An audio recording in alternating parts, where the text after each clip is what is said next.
Bewaar my ook aan by u skuil. Ek het vir die Heer gesê, U is my Here, vir my is daar geen goed boei nie. Aangaande die heiliges wat op die aarde is, sê ek hulle is heerlik is en wie al my behuis. Die smarte van hulle wat 'n ander God met gawes vereer sal menigvuldig wees.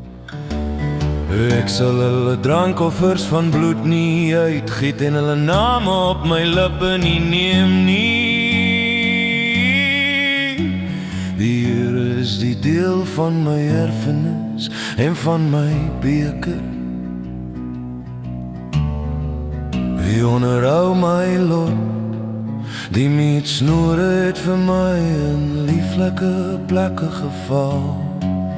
Ja, my erfenis is vir my mooi.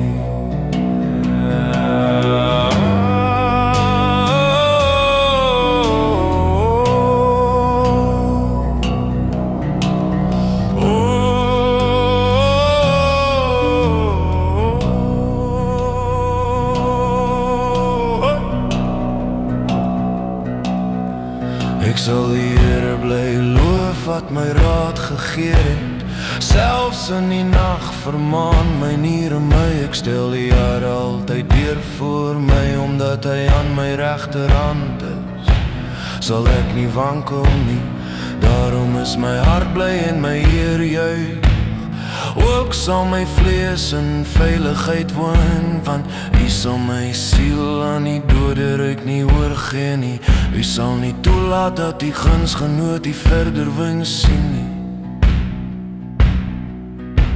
U maak aan my die pad van die lewe bekend, versadiging van vreugde is voor U aangesig. Lieflikhede in die regterhand vir ewig.